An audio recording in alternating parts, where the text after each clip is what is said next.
Today we are comparing 3 Atlas Mercury anamorphic lenses against 3 Great Joy anamorphic lenses. The camera we selected for this comparison was the Sony FX9. We chose to do 2 distance comparisons based upon each lens's focusing distance. In our first comparison, the Mercury 36mm close-up test demonstrates the flareability of the Mercury line. Regardless of where your light source is, a flare line is clearly visible. While we retain the same white balance for all of our comparisons, you will notice distinct lens characteristics which make the Mercury lens line unique. It's almost as if a skin tone enhancer was added to the Mercury lens line. Look closely at the blacks in the background in this side-by-side comparison, and you will see how dominant this characteristic actually is. There is also a warp and focal breakup effect which offer a unique look near the edge of the image. We intentionally selected this portion of our studio for this comparison due to the grid-like diffusers we have in our podcast studio, which will help to show the characteristics of the lenses in this comparison. The next lens is the Great Joy 35mm lens with the blue flare option. Notice the flares are much less dominant in this lens and the colors are much more natural, allowing for more room for manipulation in post-production. There is a ray effect with this lens and a much more natural interpretation of color and image. If you look closely, this lens also offers a unique stretch effect toward the edges of the image. On the right side, it is almost as if this lens is pulling you into the image. The grid appears more natural with a stretch factor rather than a distort characteristic which is present in the Mercury line. The blacks retain their richness and the colors have a natural representation. A classic oval bokeh is present in both lenses with their own interpretation. The Mercury lens offers a more artistic look while the Great Joy offers a more technically correct and natural image. Up close, there is a banding effect within the Mercury lenses, which seems to contain a portion of the lens's flaring ability, while the Great Joy lens retains a more natural characteristic. The Mercury require a greater distance between the camera and lens in order to produce a more appealing flare effect. Next up is the Mercury 42mm lens. This lens appears to maintain similar characteristics as the 36mm, only amplified.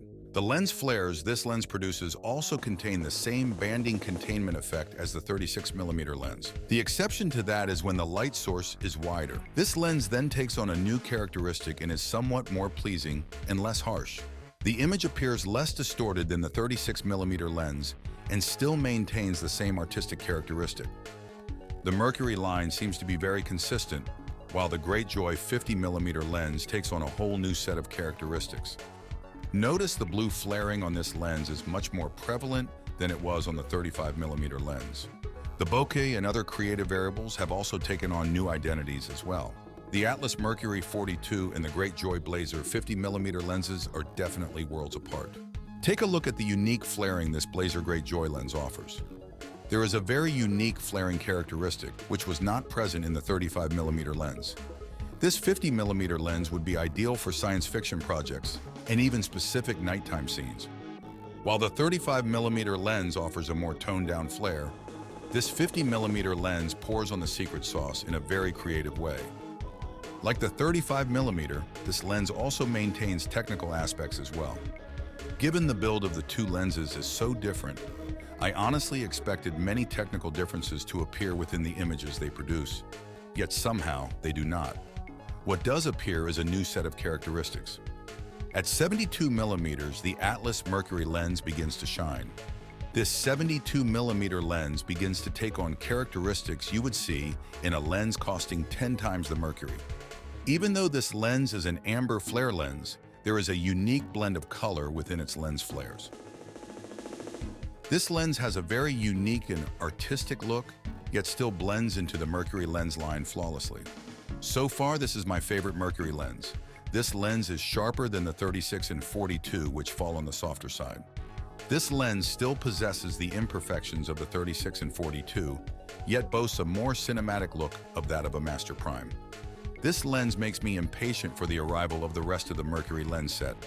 The Blazar Great Joy 85mm is not a letdown either. The flares on this lens fall short of impressive at close distances, which is sort of what an 85mm lens should do. Yet the coloring produced by the lens is still impressive. The lens is technically solid and maintains a look consistent with the rest of the lens set. The flaring is quite pleasant and dominant without being a distraction.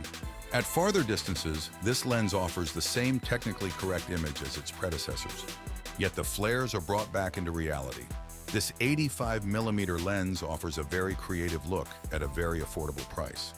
I honestly did not know what I would think of these Great Joy Blazar Anamorphic lenses. After experiencing them, I must say this lens set is impressive. So what are my findings? The Mercury lenses offer an artistic and cinematic look while giving very unique image characteristics, almost haphazard, yet somehow perfectly functional.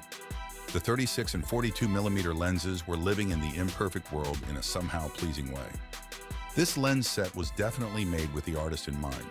The Blazar Great Joy lenses offer a spectacular image for a budget price. This lens set costs a quarter of the Atlas Mercury lenses, and yet somehow produces a far technically correct image. I warmly welcome the ability to test out the amber versions of these lenses. So what anamorphic lens set do I recommend? Well, that's simple. I recommend the lens set that best fits you and your needs. Do your homework. While there is no perfect set of lenses, just know that these tools can elevate your work, allowing you to create works you may not have been able to do before. Choose wisely. After all, it's your reputation on the line.